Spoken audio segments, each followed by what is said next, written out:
إن الحمد لله نحمده ونستعينه ونستغفره ونعوذ بالله من شرور أنفسنا ومن سيئات أعمالنا من يهده الله فلا مضل له ومن يضلل فلا هادي له أشهد أن لا إله إلا الله وحده لا شريك له وأشهد أن محمدا عبده ورسوله يا أيها الذين آمنوا اتقوا الله حق تقاته ولا تموتن إلا وأنتم مسلمون يا أيها الناس اتقوا ربكم الذي خلقكم من نفس واحدة وخلق منها زوجها وبث منهما رجالا كثيرا ونساء واتقوا الله الذي تساءلون به والأرحام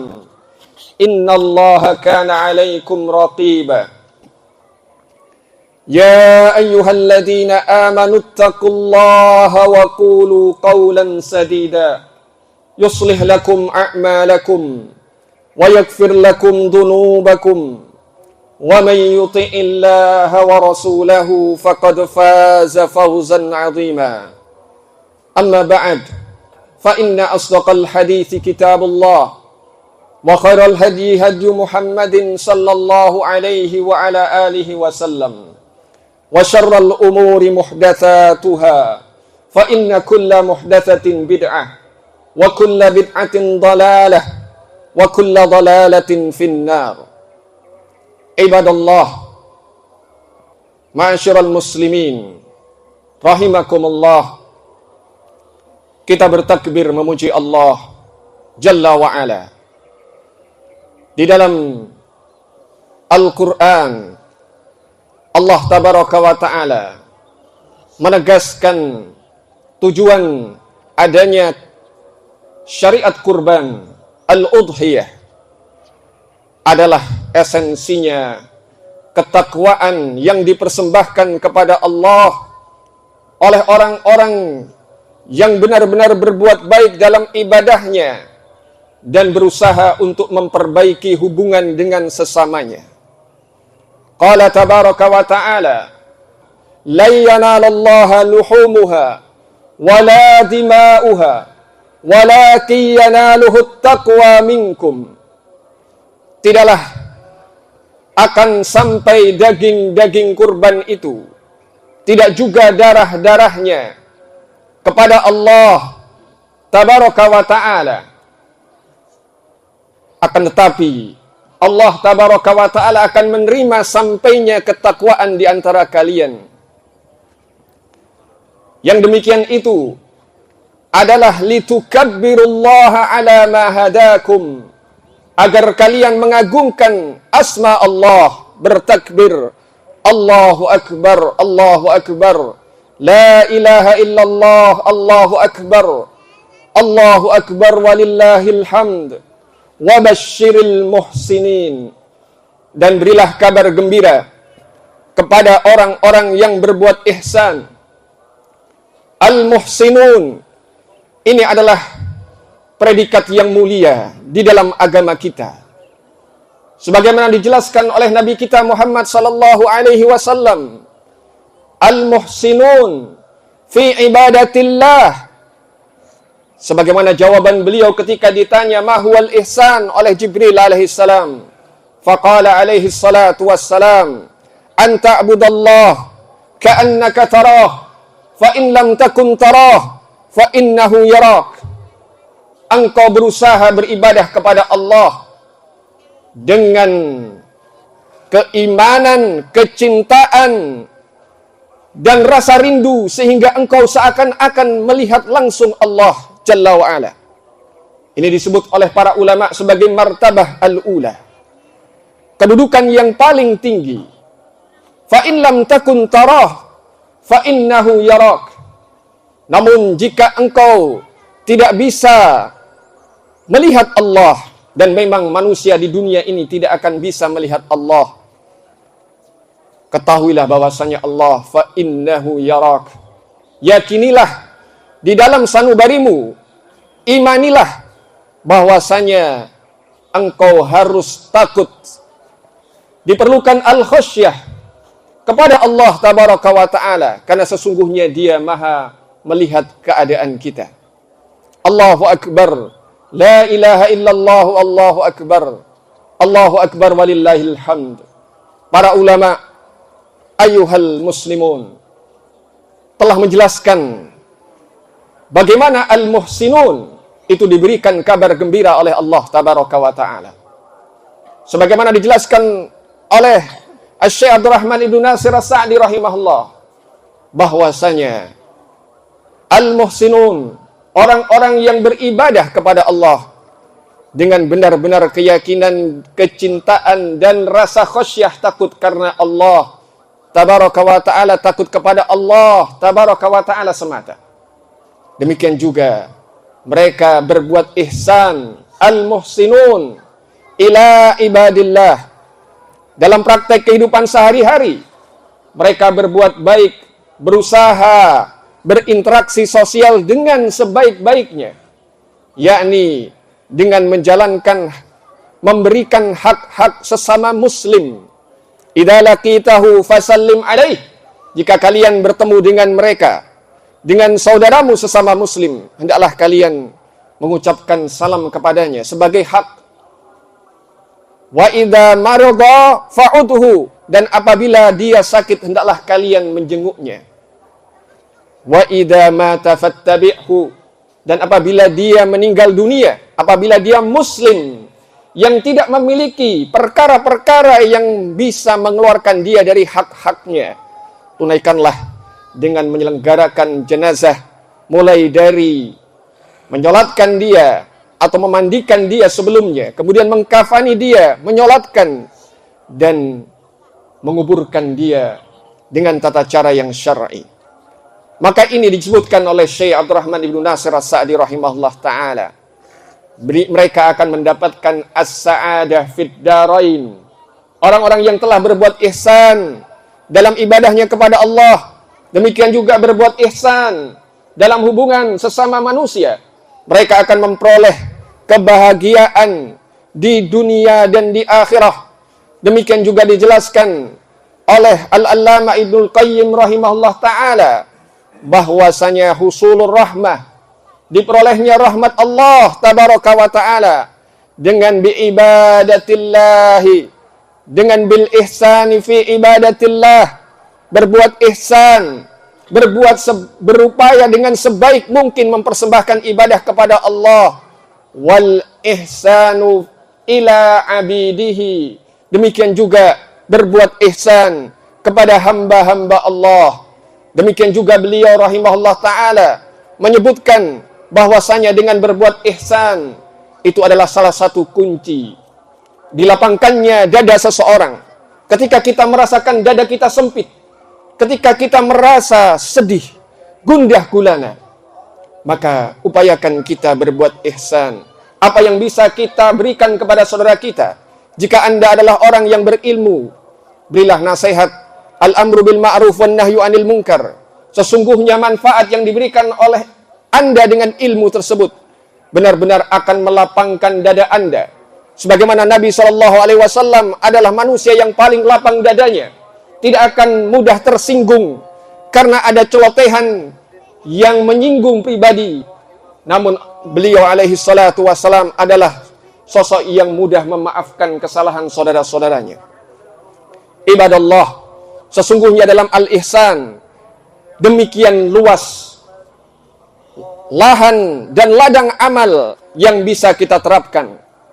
Dalam al-infaq, orang-orang yang muhsinun disebutkan bahwasanya mereka adalah orang-orang yang menginfakkan harta yang mereka miliki, dan hendaklah kalian berinfak dengan harta yang telah kalian miliki. Maka yang demikian itu diakhiri dalam ayat Allah Subhanahu wa taala sebutkan, wallahu yuhibbul muhsinin. Allah Maha mencintai orang-orang yang berbuat ihsan dalam harta. Mereka bukan tipe orang yang pelit. Dalam ilmu demikian juga.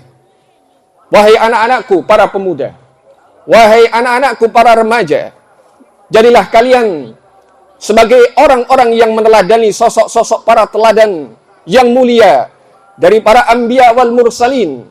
Bagaimana Nabi Yusuf alaihissalam, bagaimana pula Nabi Musa alaihissalam di masa mereka, ketika mereka masih muda, maka Allah tabaraka wa ta'ala memperhatikan keadaan ihsan yang mereka upayakan kepada orang tuanya, ihsan yang mereka upayakan kepada sesama saudaranya. Mereka adalah anak-anak yang baik, anak-anak yang soleh, anak-anak yang berbakti. Qala Allah tabaraka wa ta'ala fi sya'ni Yusuf alaihi salam, walamma balagha asyuddahu atainahu hukman wa ilma wa kadzalika najzil muhsinin. Dan tatkala telah sampai usia dewasanya, maka kami berikan sebagai balasan kepada Yusuf alaihi salam hukman wa ilma, kebijaksanaan di dalam menetapkan suatu perkara, hikmah di dalam bertindak, demikian juga ilmu dari Allah tabaraka wa ta'ala. Wa kadzalika najzil muhsinin, demikianlah kami berikan balasan bagi orang-orang yang berbuat ihsan. Ketika permasalahan pribadi, kesalahan-kesalahan saudaranya yang demikian berat dirasakan oleh Nabi Yusuf, dibuang ke dalam sumur, bahkan dilaporkan telah dimakan oleh serigala kepada orang tuanya, sehingga beliau laksana anak yang hilang. Ketika beliau sudah dewasa, Allah tabaraka wa ta'ala memberikan balasan terkait dengan kesabaran dan tidak balas dendamnya. Beliau tetap menganggap saudara-saudaranya yang bersalah dalam permasalahan pribadi sebagai saudaranya, karena Allah tabaraka wa ta'ala adalah yang telah memberikan ilham, memberikan kesabaran kepada beliau, dan beliau diberikan al-hikmah, demikian juga al-ilm.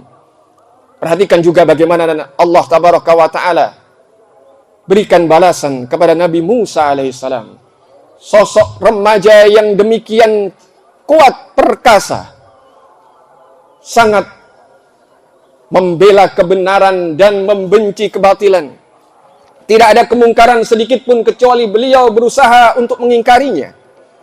Maka Allah tabaraka wa ta'ala sebutkan terkait dengan pemuda sosok Musa alaihissalam, walamma balagha asyuddahu wastawa atainahu hukman wa ilma wa kadzalika najzil muhsinin.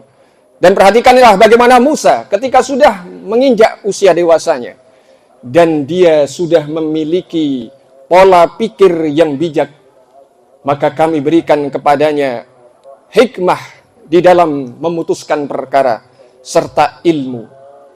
Maka perhatikan wahai para pelajar, jika kalian menginginkan mendapatkan ilmu syar'i, perhatikan apakah kalian sudah menjadi sosok-sosok yang berbuat ihsan kepada guru-guru kalian, berbuat baik, berbakti kepada orang tua kalian, kepada teman-teman kalian. Apabila jawabannya belum, mari kesempatan bagi kalian, kita semuanya demikian juga. Kita masih diberikan kesempatan oleh Allah tabaraka wa ta'ala untuk memperbaiki diri. Sesungguhnya orang yang bertakwa, Allah akan memberikan tambahan ilmu kepada mereka. Ibadallah, demikian juga dalam berbagai bidang. Ketika berjihad fisabilillah, ketika berdakwah li'ila'i kalimatillah, bahkan dalam urusan rumah tangga sekalipun, dalam berbakti kepada orang tua, sesungguhnya al-ihsan itu benar-benar menjadi pesan-pesan moral yang selalu diajarkan di dalam agama kita. Di dalam Sahih Muslim rahimahullah ta'ala disebutkan ada seseorang pemuda yang dia sangat menginginkan untuk bisa berangkat berjihad, jihad yang bukan fardu ain, bersama Rasulullah sallallahu alaihi wasallam. Dia juga ingin berhijrah, mengharapkan ajar dari Allah, mengharapkan wajah Allah semata. Maka dia menawarkan kepada Nabi untuk membaiat beliau dalam rangka hijrah, dalam rangka berjihad. mengharapkan wajah Allah tabaraka wa ta'ala semata. Nabi SAW menanyakan kepada pemuda itu, apakah masih ada orang tuamu? Keduanya masih hidup salah satunya. Maka beliau radhiyallahu ta'ala anhu, pemuda tadi menyatakan, bal kilahuma, bahkan keduanya masih hidup ya Rasulullah. Maka Nabi SAW memberikan bimbingan.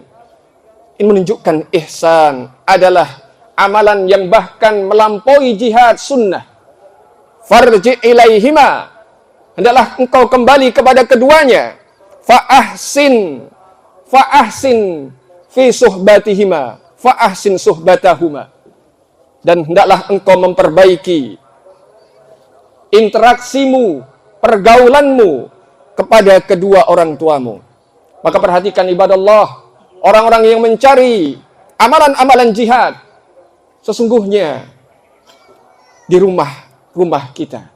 Perhatikan apakah masih ada orang tua kita yang sesungguhnya pahala berbuat baik, berbuat ihsan, berbakti kepada mereka lebih didahulukan oleh Nabi SAW dibandingkan mengikuti jihad sunnah, dibandingkan hijrah sunnah, yang itu adalah petunjuk Nabi kita Muhammad SAW. Demikian juga wahai para suami, sesungguhnya disebutkan juga dalam Sahih Muslim, di masa Hajjatul Wada, di masa haji perpisahan, sebagaimana di masa kita sekarang ini, ketika Ar-Rasul SAW berkhutbah, beliau alaihi salatu wassalam diriwayatkan di antara khutbah yang beliau sebutkan, beliau mengingatkan para suami, istausu bin nisa'i khaira. Aku berpesan, berwasiat kepada kalian agar berbuat baik kepada istri-istri kalian, para wanita. Fa innahunna awanun indakum, karena sesungguhnya mereka laksana tawanan di sisi kalian. Bagi orang-orang yang suka berbuat zalim, maka mudah untuk menceraikan, mudah untuk menganiaya. Tapi sesungguhnya orang-orang yang bertakwa kepada Allah tabaraka wa ta'ala, mereka benar-benar menghargai mitsaqan ghalidha, ikatan perjanjian yang demikian kuat yang telah mereka ikrarkan. Mereka akan menjadi pribadi-pribadi yang bertakwa, berusaha berbuat ihsan kepada istri-istri mereka. Di antara bentuk ihsan yang disebutkan oleh Nabi SAW adalah al-ihsan fi it'amihinna wa kiswatihinna. Atau kama qala alaihi salatu wassalam, hendaklah kalian memperbaiki bagaimana kualitas pemberian kalian di dalam nafkah, makanan, demikian juga pakaian. Perhatikan apakah pakaian-pakaian yang telah kalian siapkan, telah kalian berikan kepada istri-istri kalian, putri-putri kalian, telah memenuhi ketentuan syariat atau tidak. Sesungguhnya Allah tabaraka wa ta'ala memberikan tanggung jawab kepada para suami untuk menjaga hal ini. Maka demikian juga kita tutup dengan pesan Nabi SAW juga dalam hadis tersebut yang diarahkan kepada para nisa, para wanita, hendaklah kalian menjadi pribadi-pribadi yang bertakwa, karena sesungguhnya bagi suami-suami antunna sekalian, mereka mempunyai hak. Hendaklah kalian menjadi istri-istri yang salihah, istri-istri yang berbakti, berhikmat kepada suami kalian. Jangan sampai kalian memasukkan sesuatu atau seseorang ke dalam rumah tangga kalian tanpa izin dan ridha dari suami kalian. Maka kita mendapatkan ujian di masa kita sekarang. Wa ya ma'syarah nisa, perhatikan bagaimana media-media sosial bisa menjadi sarana yang merusak hubungan rumah tangga. Bisa jadi yang masuk itu bukan sosok lelaki ke dalam rumah, namun suar dawatil arwah, gambar-gambar idola-idola kalian yang kalian masukkan ke dalam kamar-kamar. Perhatikanlah, hendaklah kalian bertakwa kepada Allah. Itu adalah amanah dari Rasulullah SAW, menjadi hak bagi suami-suami kalian untuk cemburu, melarang kalian untuk melihat hal-hal yang tidak diperbolehkan dari ketentuan-ketentuan syariat. Semoga Allah tabaraka wa ta'ala menjadikan kita sebagai hamba-hambanya yang bertakwa kepada Allah, berbuat ihsan dalam ibadah kita kepada Allah tabaraka wa ta'ala, dan kita menjadi muhsinun ila ibadillah kepada hamba-hamba Allah yang lainnya. Maka kita tutup dengan wasiat Yunus bin Ubaid Al-Kufi Al-Basri, murid Al-Hasan Al-Basri rahimahumullah rahmatan wasi'ah. Ketika ada seseorang yang menginginkan mendapatkan wasiat dari beliau, maka beliau menyatakan rahimahullah ta'ala, usika bitaqwallah wal ihsan. Sesungguhnya aku berwasiatkan kepada dirimu agar engkau bertakwa kepada Allah dan hendaklah engkau senantiasa berusaha berbuat baik. Wa sallallahu ala nabiyyina Muhammadin wa ala alihi wa sahbihi wa baraka wa sallam. Wa akhiru da'wana anil hamdulillahi rabbil alamin.